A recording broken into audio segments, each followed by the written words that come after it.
yàggul président Macky Sall def na benn génn gëj na sax def yenn sortie yi mu def ko ci France 24 sortie boobu dañ ciy jukki rek ay kaddu yoo xam ne wax na ci lu bari nag. wax dëgg yàlla wax na lu jëm ci événement yi nga xam ne moo fi amoon mu wax ni loolu dootu fi amati muy événement mars yi mooy yi nga xam ni daanaka 8 mars la woon mu nekkoon événement yu tàngoon ci bi nga xamee ni convoqué woon nañ ki nga xam ne mooy Ousmane Sonko bi mu waxee loolu que lu mel noonu dootu fi amati. nan nga déggee kaddu yooyu. man de bu ma doon président de lu ma def noonu dem ba France ànd ak Ablaye Mbaye Peex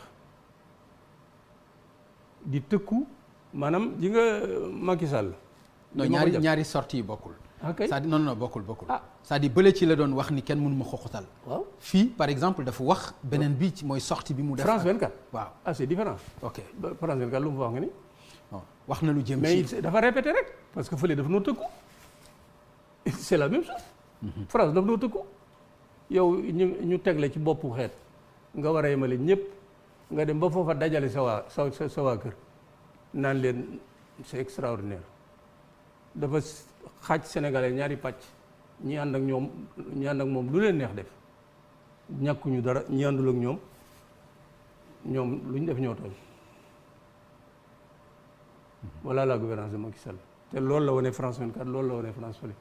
mais li mu wax aussi que lu mel noonu dootu fi amati. mais loolu ay garantie loolu la ñuy xaar ci président. fitna bu mel noonu. ay nit ñàkk ci seen alal damay fexe ba loolu ay nit ñàkk ci seen bakkan. damay fexe xam nga la ko indi. te kaaraange askan wi ak seen alal mu war a nekk ci loxoom. waaw est-ce que kaddu yooyu aussi nekkul kaddu yu war a dalal xelu askan bi. man de dalul sama xel dem naan léemoon man bu doon mën a. mais bu doon mën a déglu li ma wax bu doon mën a.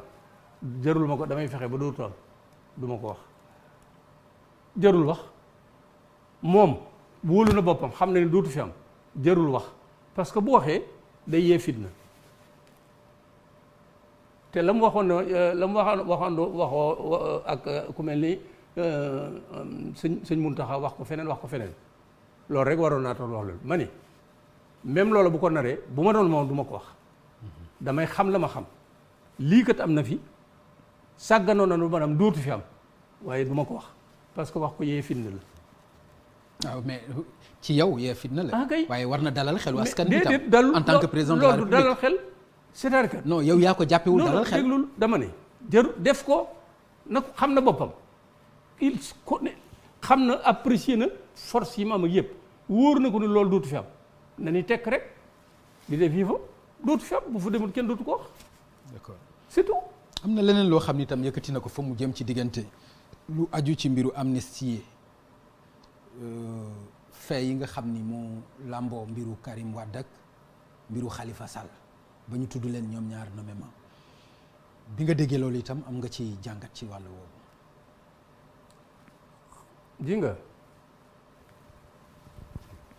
ji nga Macky Sall la mu waxoon ak noonu bu ko defoon lii lépp mën nañ fa bañ a jaar. bu defoon la mu waxoon wala yàlla xam na ko ne. la mu waxoon c'est-à-dire. la mu diggee woon lépp bu ko waxee woon na mu diggee woon moom la yore réew mi par rapport à la corruption par rapport au détournement de deniers publics la mu ne woon bu ma ñëwee danaa xeex guerre dootu fi am képp koo xam ne kii guerre nga wala détour nga dana yoon dana ko defanteeg yéen te d'ailleurs danaa teg kuréel goo xam ne gii mooy OFNAC fekk mi ngi jàkkaarloo mu ne leen na ngeen moytu seen bopp yéenaa CREI yi. parce que CREI Abdou Diouf ko fi indi woon 1981 bàyyi ko fi dem Abdoulaye Wade ñëw mu ni moom mu ñëw dindi ko mu ni yéenaa CREI teg naa fi kuréel guy saytu guñ naan OFNAC. CREI nga nekkoon fa aussi OFNAC. nga nekkoon OFNAC yow. bu wér a wér. ok dégg nga. CREI pour ñee la waaye OFNAC pour nun la. je ne défendrai personne. du ma aar kenn. je ne défendrai personne ba mu ñëwee daf la mu waxoon ak li muy def dafa mel ni yàlla ak yàlla. non lu aju ci amnistie bi. déglul dama ne bu defoon lool bu ñëwoon jaarale lépp ci yoon ba ñu def seeni enquête la ñu def ba ni ñaar fukk ak juróom yi ñoo saax-saaxee sunu alal jël nañu nangam am nañu sax 4000 milliards. loolu tàcc woon nga ci ba mu waxee loolu. ma ne bi mu waxee loolu tàcc woon nga ci.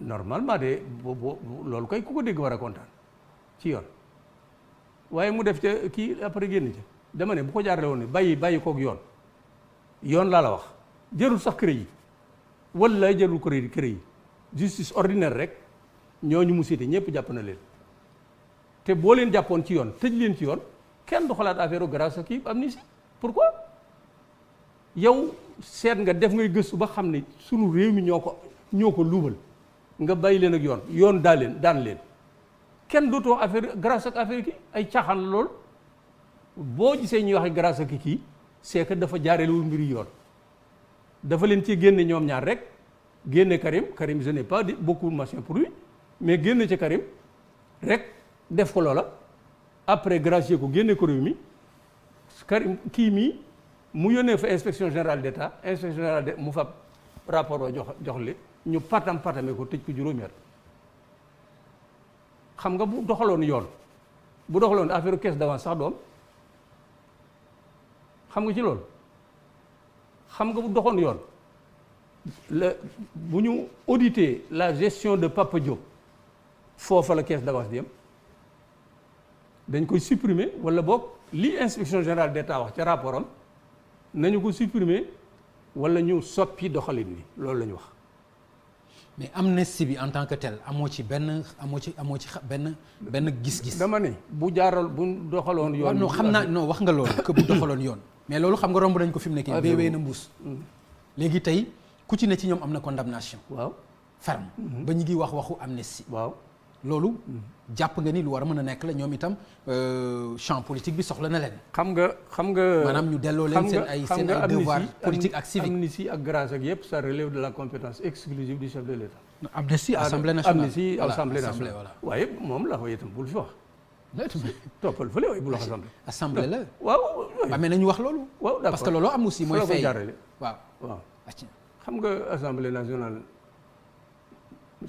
boo jëlee ay loi exemple nangam bref c'est lui moom nee na moo ko wax moo ne am na ñu bari ñoo ngi mais danaa seet danaa seet voilà nañ ko bàyyi mu seet. d'accord lu jëm ci troisième mandat bi nag wax na ci loo xam ne jombul xanaa loolu war na dalal sa xel le fait que mu ne du def dara loo xam ne du dëppoo ak constitution ak démocratie. am na lu jiitu loolu. xam nga lu tax man pour man. xam nga du ma ci wax man. jàpp naa ni Macky Sall troisième mandat du ko laaj ñi nekk ak moom nag bu ñu ma déggee ne dee parce que ñoom troisième mandat Macky Sall seen bakkan lañ ci gar mais Macky Sall du laaj troisième mandat ku président de la République taxaw ñëpp di la déglu nga ne dafa mel ni xiinul rek di taw. troisième mandat man Sénégal dañ may bëgg a jaaxal man maa changé constitution bi def ci ne kenn mënatu la def ñaari mandat yu tegal lépp ñaari mandat yu tegaloo man maa ko def ko ci constitution. déggoo fi woon loolu ci Ablaye Wade. waaye déglu wax la ndax déggoo ko fi woon ci Ablaye Wade déglu rek dama lay wax. non ndax déggoo ko fi woon ci Ablaye Wade may ma màggale yaa ngi may d'accord après dañ si dellu xam nga yaa ngi may jox raison dégg nga kenn mënatu def lépp ñaari mandat yu tegaloo man. maa ngi ci sama premier mandat maa ngi laaj ñaareel bu ngeen ma wóoloo ba jox ma ñaareelu mandat mais bu jeexee man jeexal naa ca en tout cas man Macky Sall ku ma xaar ci ñetteelu mandat doo ma fekk bindub téere wax ko ca mu leer nañ ñëpp di ko gis waaye kooku Serigne Mountakha dégg na ko Serigne Babacar Sy dégg na ko ñëpp dégg nañ ko xam nga bu ma dee waa pause bu ma doon waa opposition lu may def wax joojee mu wax ak la ca Mimi Touré yokk la ca Seydou Guèye yokk la ca son conseil ministre d'État conseil juridique moo taxaw fii ne dama ne nul ne peut faire plus de 2 mandats consécutifs je répète nul ne peut faire ñoom ñëpp ñu wax ko loola lay boole teg ak i waxam ëllëg bu waxee ma dem ci ñi teg ki dara ci réew mi ni leen moo fi waxoon lii ab man Macky Sall ñëmu la troisième mandat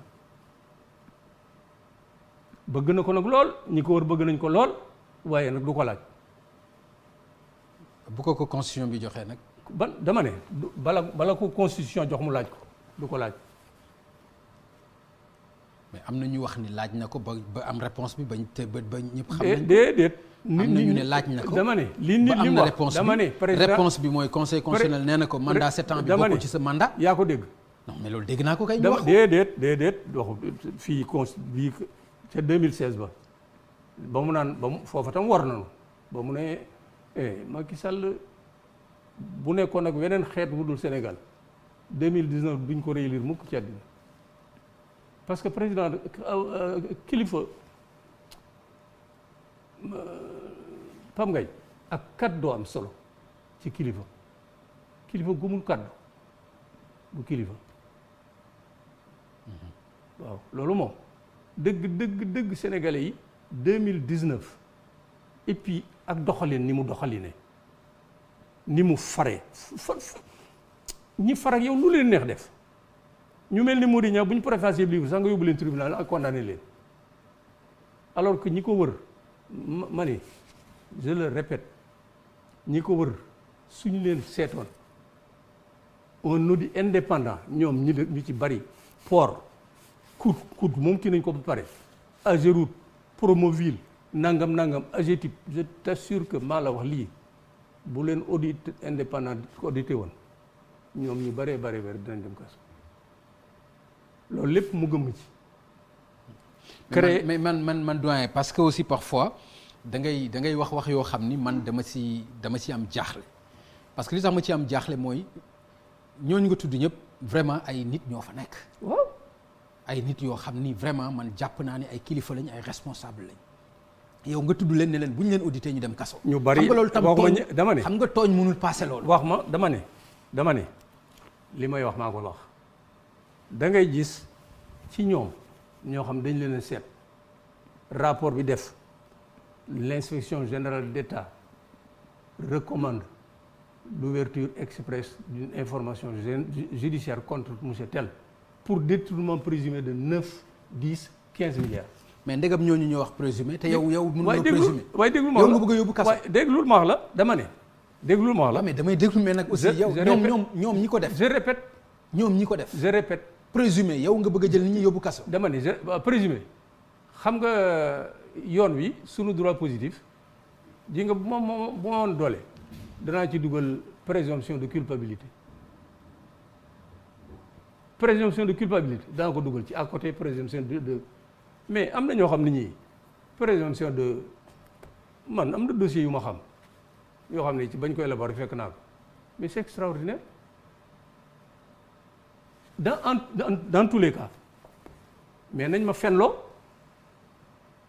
xam nga ni ñu may fenloo Macky Sall fab rapport ya nga xam ne teg na ci concam yépp mu fab ko jox ko tribunal ne leen jëfandu leen ko conformément à votre marché ya ko Cour des comptes jox yépp mu kii ne procureur de la République fanweeri dossiers yooyu nga xam ne OFNAC déposé na ko fa te nga bàyyi laaloo ca benn traité leen bu boobaa daañu xam ku def ak ku deful waaye tant que defuñu ko comment tu veux qu'on leur fasse confiance des dizaines de rapports qui dorment sur la table du procureur du président de la République te yu bari man ma koy lire ak la ca ne ma xam ak les dossiers qui sont sur la table du procureur une trentaine qui mettent gravement en cause des gens laaluñu ca benn nga bëgg ma présomption d'innocence rek et la présomption de culpabilité na ko joxe ñu traité ko dama ne bu leen joxoon ñu traité ko de façon absolument indépendante ñu ci bari les mis en cause là dañ dem prison waxuma ñëpp ça veut dire que je tiens compte donc de la présomption d'innocence. Mais moi je mets davantage l'accent sur la présomption de culpabilité qui n'existe malheureusement pas dans notre droit positif. D'accord bi nga déggee aussi président wax lu jëm ci retour premier ministre. xam nga. mais nag yaa ngi bëgg a nii liste de. déedéet si déedéet yaa ngi bëgg a nekk nit koo xam ni da nga jàpp ni dara baaxul. dama laa tontoog. non mais loolu maa ngi lay déglu. waaw parce que poser la question da nga ne ba nga déggee àggale. retour premier ministre mu wax ko. waaw c'est son droit mais moom ci prérogative mooy nommé premier ministre moo jekki ba mu neex ko mu ni premier ministre kéetu dindi naa ko wax def campagne électorale ba mu jeex xam nga il ne nous prend pas au sérieux campagne électorale ba mu jeex il n'en a pas soufflé un seul mot ñu falaat ko mu ne damay supprimer kii parce que fast track ay caaxaan 7 ans nga def ko non c'est quand même il faut être sérieux il le fait revenir mais joxe na kii bon il est président de l'Union africaine nangam kii et cetera bon le premier mais il est président de la République du Sénégal avant d'être président de l'Union africaine gis nga le premier ministre là qu'il va nommer c'est son droit le plus absolu mais man je n'attends rien de ce premier ministre là parce que le problème du Sénégal ce n'est pas un premier ministre le problème du Sénégal c'est le président de la République c'est sa gouvernance et sa gouvernance ne changera pas il aura beau changer de premier ministre du jëriñ dara c'est sa gouvernance qui est en cause. D'accord dégg nga fi coowu passeport yi nag passeport diplomatique yi.